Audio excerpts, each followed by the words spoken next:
Bacha Party, I hope you all are doing well. So our today's topic of interest is Bioswords Law. So basically जो हमारा interest है वो बायोस्वर्ड्स class से पहले एक arised question पे है जो कि ऑस्टेड इफेक्ट में हमने देखा था कि मूविंग चार्जेस की वजह से दैट मीन्स करंट की वजह से मैग्नेटिक फील्ड प्रोड्यूस हो रहा था but Oersted didn't explain how much magnetic field is produced. कितना मैग्नेटिक फील्ड करंट के होने से कितनी करंट के होने से कितना मैग्नेटिक फील्ड प्रोड्यूस हो रहा है ये ऑस्टर ने एक्सप्लेन नहीं किया है। This explanation by is given by the Biot and Savart. These are the two scientist. हाँ जी बच्चों पार्टी देखिए तो बेसिकली बायोस्वर्ड्स लॉ होता क्या है, वो रिलेट करता है magnetic field to the current which are their sources. Basically अभी हम धीरे धीरे से इसको ओपन अप करेंगे। जो क्वेश्चन वहाँ राइज हुआ था कि कितना मैग्नेटिक फील्ड प्रोड्यूस होना चाहिए, तो सबसे पहले बायोस्वर्ड्स लॉ वो है जो कि मैग्नेटिक फील्ड को करंट के साथ क्या करता है, रिलेट करता है। ठीक है, और बायोस्वर्ड्स लॉ को हम इस तरीके से भी डिस्क्राइब कर सकते हैं, this is an equation describing magnetic field generated by the constant electric current. ठीक है, तो अभी हमें इतना समझ में आ रहा है कि रिलेट करके उसने एक इक्वेशन ड्राइव की। ठीक है, it is named after Jean Baptiste Biot and Felix sir, और जिन्होंने ये रिलेशनशिप जो है 1820 में डिस्कवर की थी। And I will showing you the relationship. उन्होंने शो किया that the magnitude of a small amount of magnetic field is equal to mu naught by 4 pi ideal sine theta by r square. तो अब हम देखेंगे कि किस तरीके से उन्होंने ये रिजल्ट ऑब्टेन किया है। अब आप रिजल्ट में देख रहे हो मैग्नेटिक फील्ड भी है और करंट भी है। क्लियर है इतना? तो we will see the experimental setup या कोई भी जो प्रोसीजर उन्होंने अडोप्ट किया था और किस तरीके से उन्होंने इस रिजल्ट को ऑब्टेन किया। Let's see. हाँ जी, so basically to describe your Bioswords law, what Biosword did, he took the infinite length of wire। तो उसने एक वायर ली जिसकी लेंथ को उसने क्या रखा, इन्फिनाइट रखा। इन्फिनाइट के लिए हमने इसको ऐसे डॉटेड डॉटेड शो किया। इसका एक एंड एक्स है और दूसरा एंड क्या है, Y. Then he divide the infinite length of wire into small segments. मतलब इस पूरी इन्फिनाइट लेंथ ऑफ वायर को उसने छोटे छोटे से स्मॉल सेगमेंट्स में क्या कर दिया है, डिवाइड कर दिया। तो जैसे आपको ये लेंथ दिखाई दे रही है, हम इसको क्या करने वाले हैं, आपको शो कर देते हैं कि इसे हम स्मॉल स्मॉल सेगमेंट्स में, ठीक है, जैसे मान लीजिए एक सेगमेंट हो गया, then another segment, then another segment, हम इसे ऐसे छोटे छोटे सेगमेंट्स में क्या करने वाले हैं, डिवाइड करने वाले हैं। देन ही सेज, अब ये जो इन्फिनाइट लेंथ ऑफ वायर है, भले ही आपने इसके स्मॉल स्मॉल सेगमेंट्स कर लिए, अब इसमें से क्या फ्लो कर रहा है, दे आर सेइंग कि इसमें से फ्लो कर रहा है करंट आई। ठीक है, तो वो करंट आई इसके हर एक सेगमेंट में से फ्लो करेगा क्योंकि पूरी वायर में से फ्लो कर रहा है। तो हम इसमें से कोई एक सेगमेंट लेने वाले हैं। हाँ जी बच्चे पार्टी, एक और इम्पॉर्टेंट बात कि आपने इस पूरी वायर की लेंथ, ठीक है, द होल वायर लेंथ है आपकी कैपिटल एल। क्लियर है? तो ये छोटे छोटे सेगमेंट की, मान लीजिए आपने ये छोटा सा सेगमेंट जो मैं यहाँ कलर्ड कर देती हूँ ब्लैक से ताकि आपको विजिबल हो, ये सेगमेंट ले लिया, इसकी लेंथ कितनी होगी, डी एल। क्लियर है इतना? इस डीएल सेगमेंट ऑफ लेंथ में से क्या फ्लो कर रहा है, देखो करंट कम या ज्यादा कभी नहीं होता है, current will be equal, I he current flow कर रहा है इस सेगमेंट में से भी। तो अगर हम करंट एलिमेंट ली, ठीक है, आई करंट फ्लो कर रहा है इस डीएल लेंथ ऑफ एलिमेंट में से, that means I into D L will equal to be the current element. तो बेसिकली एक वायर इन्फिनाइट लेंथ ऑफ की थी जिसकी लेंथ हमने एल कंसीडर की है। अगर स्मॉल हम ले रही हैं उसमें से कोई छोटा सा सेगमेंट, तो उसकी लेंथ रियल होगी and the current I will be flowing through that segment and the product of current into that small of length is current element I D L. हाँ जी बच्चे पार्टी, अब आप कोई भी पॉइंट, जैसे आपने यहाँ एक पॉइंट ले लिया P, इस पे इस करंट एलिमेंट की वजह से कितना मैग्नेटिक फील्ड प्रोड्यूस होने वाला है वो कैलकुलेट करेंगे, क्योंकि how much magnetic field is produced by given amount of current that is given by the Biot Savart's law. So let's see. हाँ जी बच्चों पार्टी देखिए, अब हमने सेम वही वायर आपको यहाँ शो की है, इन्फिनाइट लेंथ थी जिसमें से एक छोटा सा सेगमेंट, जो मैंने यहाँ पे ग्रीन कलर से आपको दिखाया कि छोटा सा सेगमेंट हमने लिया है लेंथ का, जिसमें से आई करंट फ्लो कर रहा है। तो करंट एलिमेंट क्या हो गया इसके अक्रॉस, आईडीएल। हाँ जी, अब किसी भी पॉइंट पी पे हम क्या निकालने वाले थे, मैग्नेटिक फील्ड। अच्छा, बायोस्वर्ट्स ने ये भी नोटिस किया कि ये जो मैग्नेटिक फील्ड ये कैलकुलेट करने वाले हैं, ठीक है, ये इनके बीच के ये जो एंगल बन रहा है, किसके बीच में, करंट एलिमेंट के बीच में। क्योंकि देखिए अगर आप दो चीजें के बीच में एंगल देखना चाहते हैं तो आप क्या करेंगे, ठीक है, मान लीजिए करंट एलिमेंट ऐसे है, तो करंट एलिमेंट पे हमने ये दिखा दिया कि करंट एलिमेंट की डायरेक्शन कहाँ है, ऊपर की तरफ, और आपने ये पॉइंट कहाँ लिया था बच्चा पार्टी, इधर, ठीक है, ऐसे। ये दोनों एक दूसरे की क्या है, किसी न किसी पर्टिकुलर एंगल से इंक्लाइंड है। जैसे कि एंगल कितना बन रहा है, हमने बोल दिया कि इन दोनों के बीच का एंगल कितना है, थीटा है। तो बायोस्वर्ट्स ने ये भी नोटिस किया कि ये जो एंगल है थीटा, ठीक है, अगर ये एग्जैक्टली 90 हो, परपेंडिकुलर हो, तो इसकी वैल्यू क्या होती है, मैक्सिमम होती है मैग्नेटिक फील्ड की। अब अगर ये जो पॉइंट पी आप ले रहे हो ये इसके परपेंडिकुलर ना हो कि इसके ऊपर ही कोई पॉइंट आ जाए, क्योंकि इसके ऊपर ही कोई पॉइंट आने का मतलब क्या है, इस वायर के ऊपर ही, जैसे मान लीजिए पी पॉइंट हम यहाँ ले लेते तो ये मैग्नेटिक फील्ड की वैल्यू 0 है।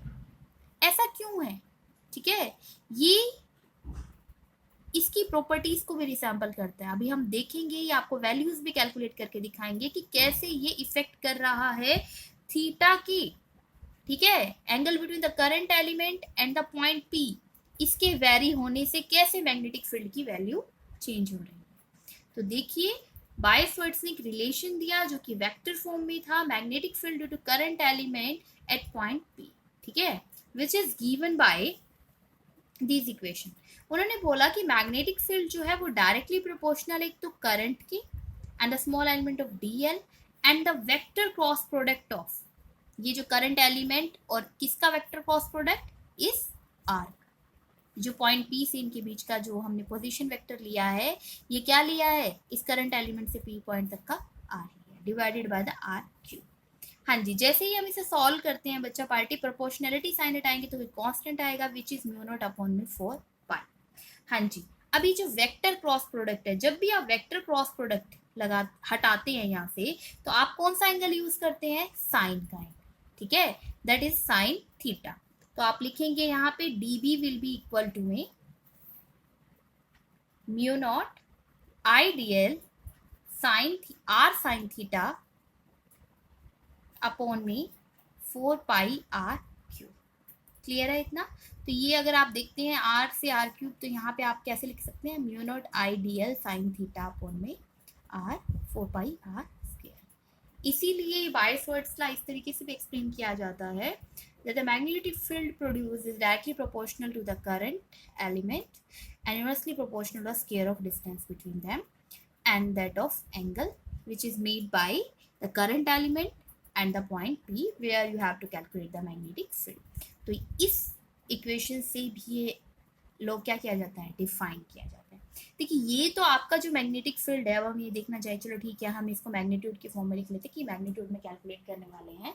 अब ये एलिमेंट किसकी वजह से था, ठीक है, ये मैग्नेटिक फील्ड किसकी वजह से था, उस करंट एलिमेंट की वजह से। अगर आप पूरी लेंथ ऑफ वायर के लिए निकालना चाहते हैं तो फुल कंप्लीट के लिए क्या करते हैं बच्चा पार्टी, आप इंटीग्रेशन। तो हम इस इक्वेशन को क्या कर सकते हैं, इंटीग्रेट कर सकते हैं। इंटीग्रेट कर देंगे, डीबी की वैल्यू देखिए जो है mu naught I D L sine theta upon में 4 पाई आर। तो in such a way you can integrate this equation, जिसमें आप लिख सकते हैं कि ये सब चीजें क्या आपको यहाँ पे शो कर रही हैं। तो देखिए आइडियल आपका क्या है, यहाँ पे ideal is your current element,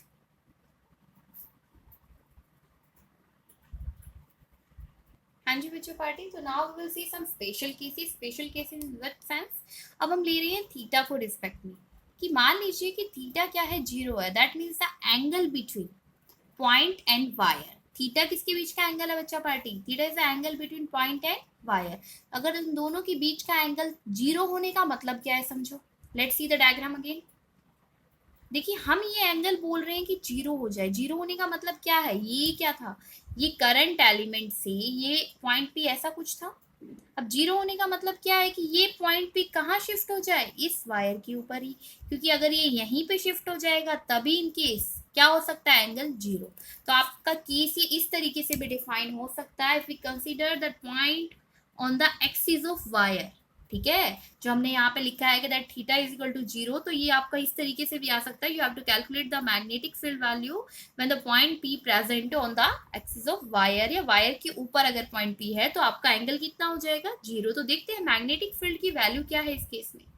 हाँ जी बच्चों पार्टी देखिए, तो बेसिकली जब आपका एंगल 0 हो जाता है, because here we have the sine theta and the value of the sine 0 is 0, तो 0 अगर आपका एंगल हो जाता है तो मैग्नेटिक फील्ड भी आपका क्या आने वाला है 0, which is the minimum magnetic field. But अगर आपका magnetic field, that means the angle between the point P and the current element is 90 degree, तो आप देखेंगे कि sin 90 क्या होता है, मैक्सिमम वैल्यू होती है sin की 90 पे, दैट इज 1, तो आपके पास मैग्नेटिक फील्ड की वैल्यू आ जाएगी mu naught IDL 4πr², which is the maximum value of current. तो इससे हमें क्या कंक्लूजन मिल रहा है बायो-सवर्ट्स लॉ से, कि जब भी आप चाहते हैं कि मैग्नेटिक फील्ड मैक्सिमम हो, तब करंट एलिमेंट और उस पॉइंट P के बीच में एंगल कितना होना चाहिए बच्चा पार्टी, 90 डिग्री का। क्लियर है इतना?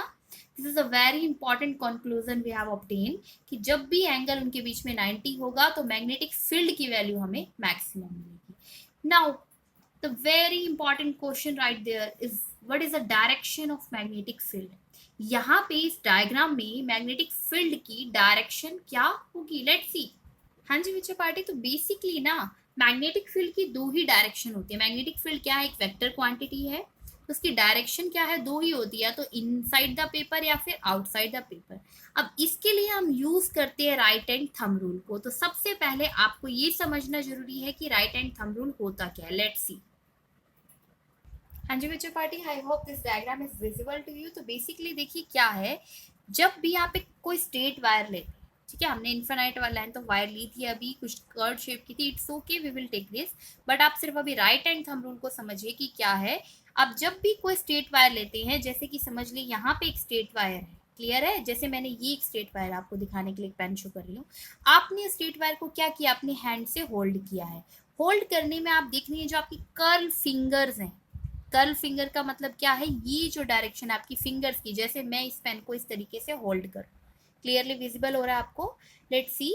तो आप अगर इसको इस तरीके से होल्ड करते हैं, जो कर्ल फिंगर है आपकी, ये शो कर रही है डायरेक्शन ऑफ मैग्नेटिक फील्ड को, और जो थंब शो करता है वो डायरेक्शन ऑफ करंट को शो करता है। क्लियर है? अगर आप एक स्ट्रेट वायर को होल्ड करते हैं तो उसके केस में जो कर्ल फिंगर है वो शो कर रहे हैं डायरेक्शन ऑफ मैग्नेटिक फील्ड को, ये देखिए इस तरीके से, ठीक है, और जो थंब रिप्रेजेंट कर रहा है वो डायरेक्शन किसको रिप्रेजेंट कर रहा है, आपकी करंट की डायरेक्शन को। I hope this is clear to all of you.